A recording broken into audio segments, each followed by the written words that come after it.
नमस्कार. मी कमलेश भगतकर. सजग रहो या कार्यक्रमाच्या अनुषंगाने आपण नेहमीच राज्यातील विचारवंत लेखक आणि सामाजिक चळवळीत काम करणारे अनेक विचारवंतांशी चर्चा घडवत आणतो. आणि त्याच अनुषंगाने आज आपल्यासोबत डॉक्टर धर्मपालजी मेश्राम आहेत. यांनी आंबेडकरी समाजातील अनेक चळवळीत समाजात अनेक अनुषंगाने कार्य केलेले आहेत आणि समाजात असे वाचा फोडणारे आणि लोकांशी संबंधित प्रश्नांवर यांनी काम केलेलं आहे. अनेक पुस्तकांचं लिखाण त्यांनी केलेलं आहे. आर्टिकल्स देखील त्यांनी लिहिलेले आहेत आणि त्याच अनुषंगाने आज धर्मपालजी मेश्राम आपल्यासोबत बसलेले आहेत. आपण त्यांच्याशी अनेक प्रश्नांवर चर्चा घडवून आणणार आहोत. धर्मपालजी, आपण अनेक वर्षांपासून सामाजिक चळवळीत कार्य करून राहिलेले आहेत.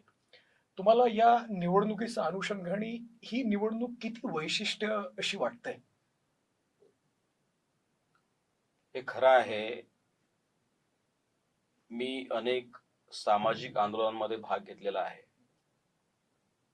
चळवळीशी आणि परमपूज्य डॉक्टर बाबासाहेब आंबेडकरांच्या चळवळीशी माझा जवळून संबंध आलेला आहे. अनेक आंदोलनांमध्ये माझा सक्रिय सहभाग राहिलेला आहे. अनेक आंदोलनांचं नेतृत्व मी केलेलं आहे. जिथे जिथे दलित अत्याचाराच्या घटना असतील, झोपडपट्ट्यांच्या न्याय्य मागण्यांच्या संदर्भातली आंदोलनं असतील, अशा अनेक आंदोलनांमध्ये मी सहभाग नोंदवला. अनेक प्रसंगी प्रतिनिधित्व केलं, नेतृत्व केलं. अनेकदा जेलमध्ये जाण्याचे प्रसंग आले. अनेक कोर्ट केसेस झाल्या, अनेक पोलीस केसेस झाल्या. हा माझ्या सामाजिक चळवळीचा भाग राहिलेला आहे. मी खरं तर ऍडव्होकेट आहे, परंतु नॉन प्रॅक्टिसिंग ऍडव्होकेट आहे. आणि अशा अनेक आंदोलनांच्या माध्यमातून समाजासाठी काम करताना आज महाराष्ट्र विधानसभा निवडणूक 2024च्या निमित्ताने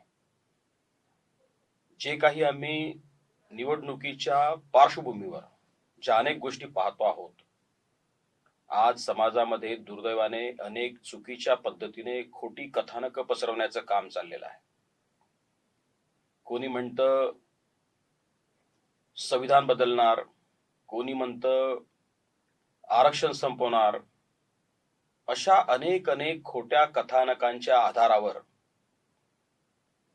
ही निवडणूक जाणे हे अत्यंत चुकीचं आहे असं माझं मत झालेलं आहे आणि असं माझं ठाम मत आहे.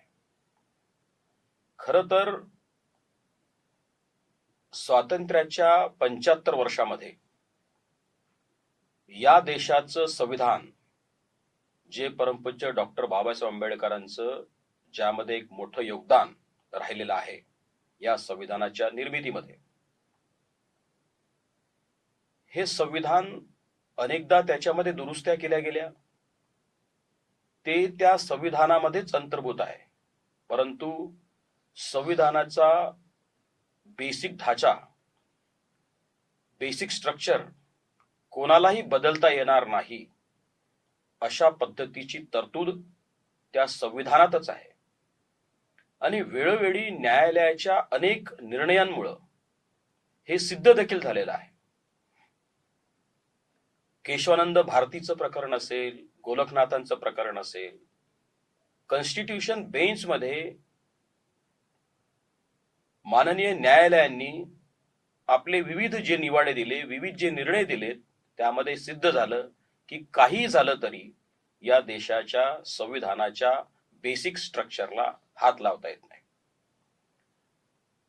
भारतातला नागरिक, आंबेडकरी चळवळीतला माणूस हा हुशार आहे, अभ्यासू आहे.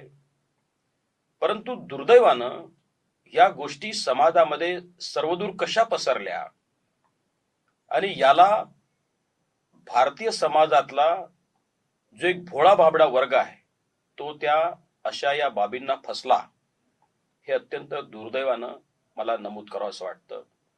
परंतु हेही सत्य आम्ही स्वीकारलं पाहिजे की लोकसभा 2024ची निवडणूक असेल, ती देखील अशाच कथानकाच्या आधारावर लढल्या गेली. त्यालाही या देशातला भोळा भाबडा मतदार फसला. आता महाराष्ट्र 2024 विधानसभेची निवडणूक आहे. ती देखील अशाच कथानकांच्या आधारावर लढण्याचा प्रयत्न अनेक राजकीय पक्षांनी चालवलेला आहे. आणि विशेषत्वाने या देशातला राज्यातला विरोधी पक्ष म्हणून जर आम्ही त्याच्याकडे नजर टाकली तर हे निदर्शनास येतं, हे प्रकर्षानं जाणवतं की अशा खोट्या कथानकांच्या आधारावरच त्यांना या देशाची, आत्ता या राज्याची निवडणूक न्यायची आहे.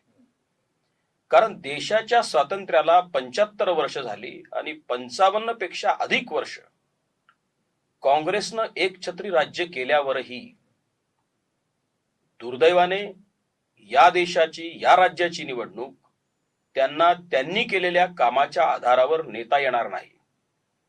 कारण या अशा सगळ्या विरोधी पक्षांनी आपली संपत्ती निर्माण केली, आपली प्रॉपर्टी असेल, आपल्या शाळा कॉलेजेस असतील, यामध्ये भारतीय लोकशाहीचं नुकसान झालं, यामध्ये भारतीयत्वाचं नुकसान झालं, यामुळे भारतीय जनमनाचं नुकसान झालं. आणि या गोष्टी त्यांच्याकडे नसल्यामुळे दुर्दैवाने या खोट्या कथानकांच्या आधारावर त्यांना निवडणुका घेऊन जाव्या लागतात. हेच कदाचित या देशाच्या लोकशाहीचं दुर्दैव असावं असं मला वाटतं. डॉक्टर बाबासाहेब आंबेडकर यांनी ज्या वेळेला संविधान निर्मिती केली त्यावेळेला त्यांनी संविधानाच्या आधारावर समाजातील आर्थिक, सामाजिक आणि राजकीय या सर्व बाबींचा विचार केला होता आणि याची संधी काँग्रेसला सर्वात जास्ती भेटली. तरी देखील काँग्रेसने नेहमी आंबेडकरी समाजाचा वारंवार अपमान केलेला आहे. यावर तुम्हाला काय म्हणायचं आहे धर्मपालजी?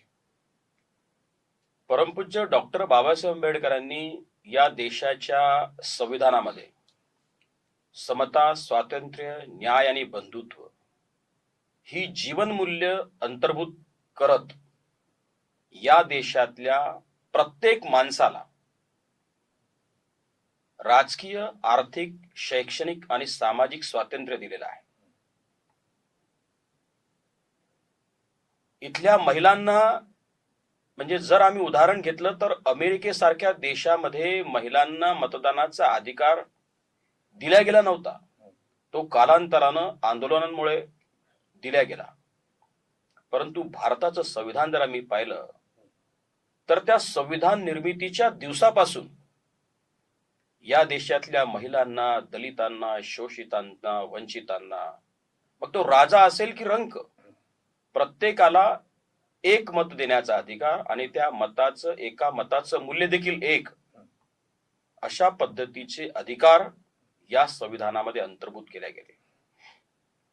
आणि मी आपल्याला सांगू इच्छितो की हजारो वर्षाच्या गुलामगिरीचा इतिहास जर आम्ही पाहिला तर परमपूज्य डॉक्टर बाबासाहेब आंबेडकरांच्या संविधानामुळं या गुलामगिरीच्या नुसत्या बेड्या तोडल्या गेल्या नाही, तर निसर्गदत्त अधिकार या सगळ्या लोकांना देण्याचं काम देखील या संविधानाच्या माध्यमातून झालं. आणि म्हणून मी असं म्हणेन, या देशातला प्रत्येक राजकीय पक्षच निव्वळ नव्हे, तर या देशातला प्रत्येक नागरिक आणि जगाच्याही पार्श्वभूमीवर जर आम्ही विचार केला तर भारतासारख्या देशाचं जे काय आंतरराष्ट्रीय महत्व आज आपण पाहतो आहे, तर जग देखील या संविधानाचं ऋणी असलं पाहिजे, असंही माझं मत आहे. 2014ला मोदीजींचं सरकार या देशात आलं आणि थेट त्याच दिवसापासून काँग्रेसने नेहमी संविधान विरोधी नॅरेटिव्ह अशा देशात पसरवणं सुरू केलेलं. तुमच्या मतांनी मोदीजींनी संविधानात कुठले बदल केले किंवा काय बदल झाले असं तुम्हाला वाटतंय? हे बघा, 2014 ते 2024 हा जर मोदीजींचा कार्यकाळ तपासला, त्याची चिकित्सा केली संविधानाच्या दृष्टीनं, तर अशा कोणत्याही पद्धतीच्या दुरुस्त्या या संविधानामध्ये या 10 वर्षाच्या कार्यकाळात झालेल्या नाहीत. या उलट जर आम्ही स्वातंत्र्योत्तर इतिहास पाहिला, मग तो पंडित नेहरूंचा असेल, इंदिरा गांधींचा कार्यकाळ असेल, राजीव गांधींचा कार्यकाळ असेल, हा जर सगळा कार्यकाळ आम्ही तपासला तर संविधानातल्या दुरुस्त्या ह्या भारतीय लोकशाहीला छेद देणाऱ्या होत्या. 42व्या घटना दुरुस्तीने इंदिरा गांधींनी या देशाच्या संविधानाची प्रास्ताविका बदलली. राजीव गांधींच्या काळामध्ये तर शहाबानोच्या प्रकरणामध्ये पोटगी देण्याच्या विषयावर माननीय न्यायालयाचा निर्णय आलेला असताना मुस्लिम पर्सनल लॉला वाचवण्यासाठी किंवा मतांच्या तुष्टीकरणासाठी राजीव गांधींनी संविधानाचंच दुरुस्ती करून टाकली. म्हणजे या पद्धतीच्या दुरुस्त्या एकीकडे आहेत आणि दुसरीकडे मोदीजींचा कार्यकाळ आहे. तर मोदीजींच्या कार्यकाळामध्ये संविधानामध्ये अशा कोणत्याही पद्धतीच्या दुरुस्त्या झाल्या नाही जेणेकरून त्या या देशातल्या लोकशाहीसाठी घातक ठरू शकतील. आम्ही काँग्रेस आणि भारतीय जनता पक्ष किंवा काँग्रेस आणि मोदीजींचा कार्यकाळ याची जर चिकित्सात्मक तुलना केली तर ह्या गोष्टी सर्वविदित होतात की संविधानाचं रक्षण करते तर मोदीजी आहेत. कारण 26 नोव्हेंबर हा संविधान दिन देशभर साजरा करण्याचं काम जर कोणी केलं असेल तर ते मोदीजींच्या कार्यकाळात झालेलं आहे. हे कसं विसरून चालेल? आणि एवढंच नाही तर 2 दिवस संसदेचं सलग सत्र निव्वळ संविधान, आरक्षण आणि डॉक्टर बाबासाहेब आंबेडकर या विषयावर घेण्याचं धारिष्ट्य स्वातंत्र्योत्तर कोणत्या एखाद्या प्रधानमंत्र्यांनी दाखवलं असेल तर ते आम्हाला निश्चितपणानं सांगावं लागेल की ते फक्त नरेंद्रजी मोदी होते. हे लक्षात घ्या की काँग्रेसने आपल्या कार्यकाळामध्ये परमपूज्य बाबासाहेबांचा वेळोवेळी अपमान केला. मी आपल्याला एक आठवण देखील सांगू इच्छितो की जेव्हा परमपूज्य बाबासाहेब संविधान सभेमध्ये निवडून येण्यासाठी बंगालमधल्या जयसरानी कुन्ना या मतदारसंघातून ते उभे होते, त्या मतदारसंघातून ते निवडून आले आणि संविधान सभेचे सदस्य झाले. काँग्रेसने काय केलं? भारताच्या फाळणीचा इतिहास तुम्ही पाहिला तर ज्या जिल्ह्यातली लोकसंख्या ही 51% हिंदू असेल तो भाग भारताला जोडावा आणि ज्याची लोकसंख्या ही 51% मुस्लिम असेल तो भाग पाकिस्तानला जोडावा, असं एक तत्व ठरलं होतं. या जयसरानी कुन्ना मतदारसंघाची लोकसंख्या ही 51% पेक्षा अधिक हिंदूंची असताना काँग्रेसनं अत्यंत चाणाक्षपणानं डॉक्टर बाबासाहेब आंबेडकरांना या देशाच्या संविधान सभेचा सदस्यच होता येऊ नये म्हणून तो भाग पाकिस्तानला जोडला. आश्चर्य आहे. हे ऐतिहासिक तथ्य आहेत आणि बाबासाहेबांना मजबूर केलं गेलं की बाबासाहेबांनी पाकिस्तानात जावं, परंतु परमपूज्य बाबासाहेबांनी ते नाकारलं. परमपूज्य बाबासाहेब असं म्हणाले त्यावेळेला की माझा समाज भारतात असताना मी पाकिस्तानच्या संविधान सभेचा सदस्य होणे हे योग्य होणार नाही. मी संपूर्ण आयुष्य या समाजासाठी वेचलेलं आहे. मी पाकिस्तानात राहून माझ्या समाजाला न्याय देऊ शकणार नाही आणि म्हणून बाबासाहेबांनी राजीनामा फेकला आणि त्यांनी भारतात राहण्याचं मनोमन स्वीकारलं.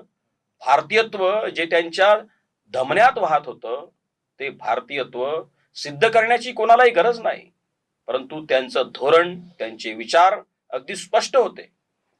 या पद्धतीचा अपमान आणि याच्याही पलीकडं काँग्रेसच्या तत्कालीन नेते मंडळींनी म्हणलं की आम्ही डॉक्टर बाबासाहेब आंबेडकरांच्यासाठी संसदेचे निव्वळ दारच नाही तर खिडक्यांचे तावदाना देखील बंद करू, त्यांना आम्ही या संसदेमध्ये प्रवेश घेऊ देणार नाही.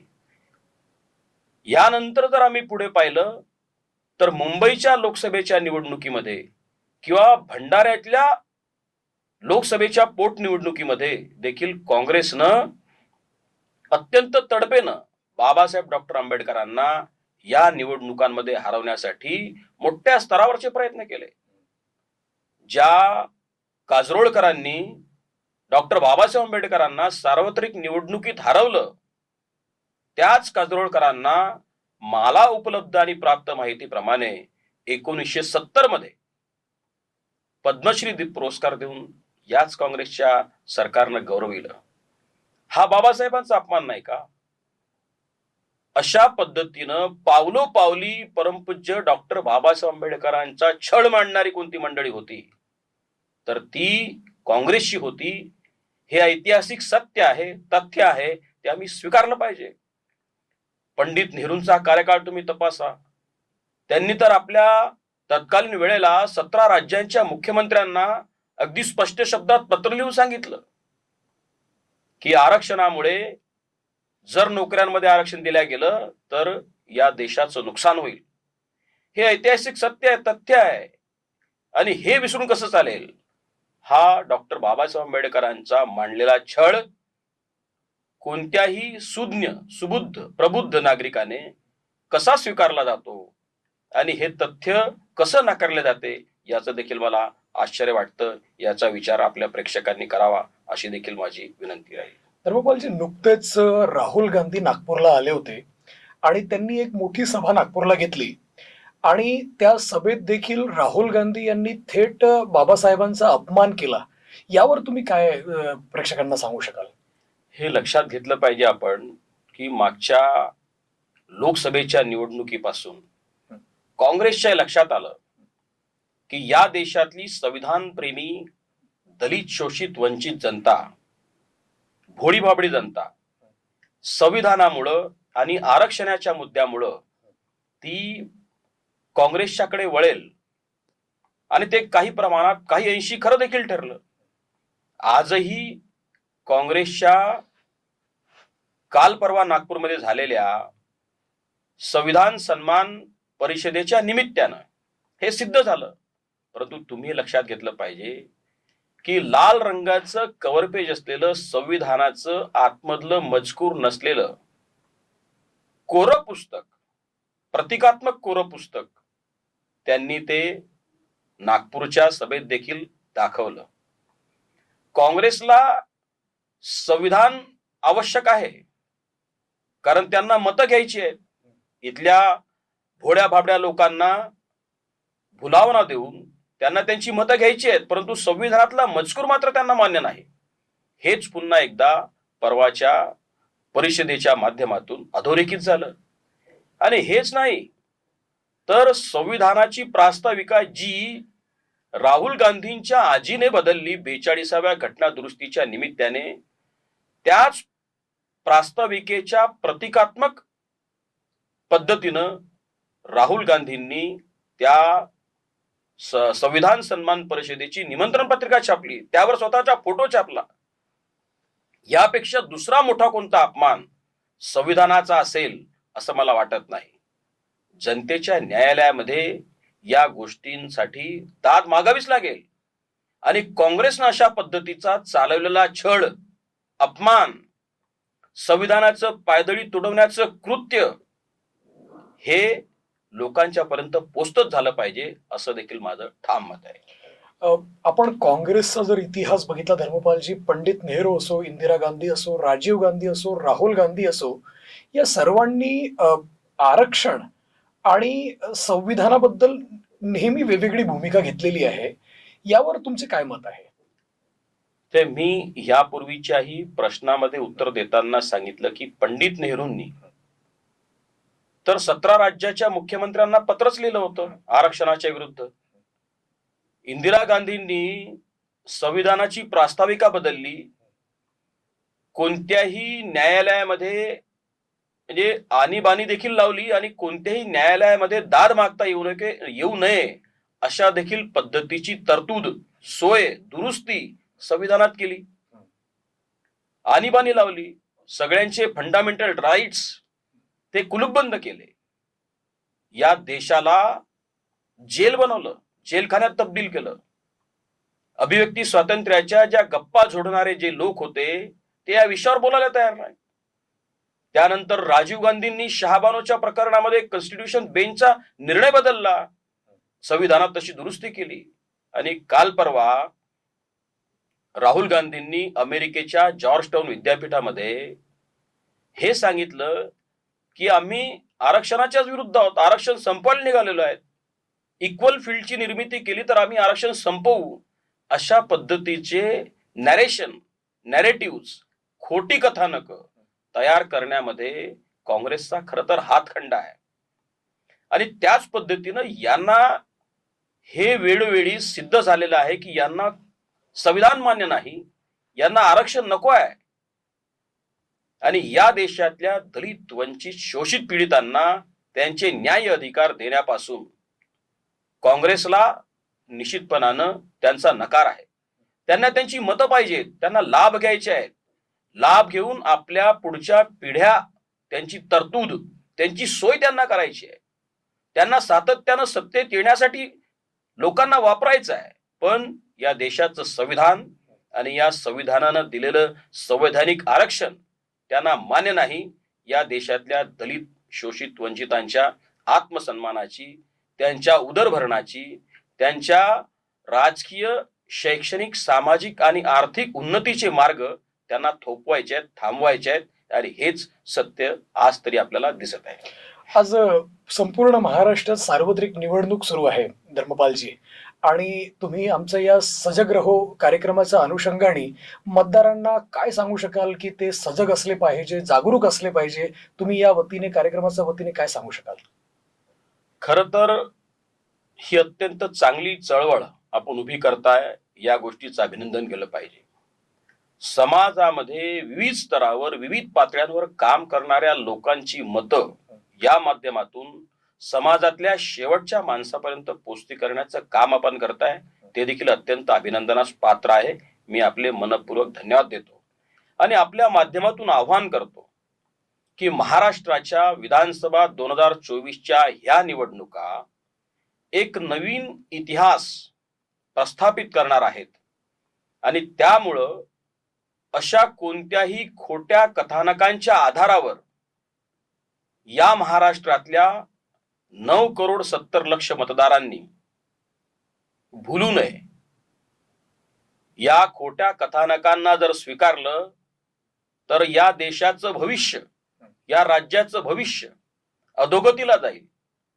ज्या विकासाच्या नवीन कक्षा आज रुंदावत आहेत, ज्या पद्धतीच्या विकासाचे बेंचमार्क नवीन स्थापित होत आहेत, आगामी नागपूरचा विकास असेल, विदर्भाचा असेल, महाराष्ट्राचा असेल, तो सामाजिक असेल, आर्थिक असेल, राजकीय असेल, शैक्षणिक असेल, इन्फ्रास्ट्रक्चरल असेल, भौगोलिकही असेल, अशा विविध पद्धतीच्या विकासाच्या नव्या वाटा आज ज्या प्रशस्त होताना दिसत आहेत, त्याला खीळ बसू नये म्हणून मी आपल्या माध्यमातून या महाराष्ट्र राज्यातल्या जनमनाला आवाहन करतो की कोणत्याही खोट्या कथानकाच्या आधारावर न जाता सत्सद विवेक बुद्धीला जागृत ठेवत अत्यंत प्रामाणिकपणानं या राज्याच्या आणि पर्यायाने देशाच्याही विकासाच्या दृष्टीनं, सामाजिक समतोल साधण्याच्या दृष्टीनं आपण मतदान करावं, हेच आवाहन मी आपल्या या आजच्या चर्चेच्या माध्यमातून करतो आहे.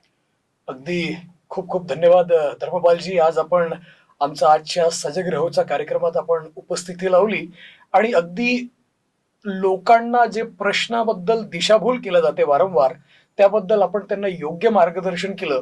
आजच्या या कार्यक्रमाच्या अनुषंगाने आपण देखील सर्व प्रेक्षकांनी जाणून घेतलं असेल की संविधान, आरक्षण यामधला खोटे नॅरेटिव्ह वारंवार जे आपल्या पद्धतीने लोकांच्या माध्यमातून, फेसबुकच्या माध्यमातून, सोशल मीडियाच्या माध्यमातून आपल्यापर्यंत पोहोचतात, ते किती सत्य आहे, किती असत्य आहे. धर्मपालजी मेश्राम यांनी अगदी योग्य पद्धतीने ते सर्व विषय आपल्यापर्यंत पोहोचवलेले आहेत.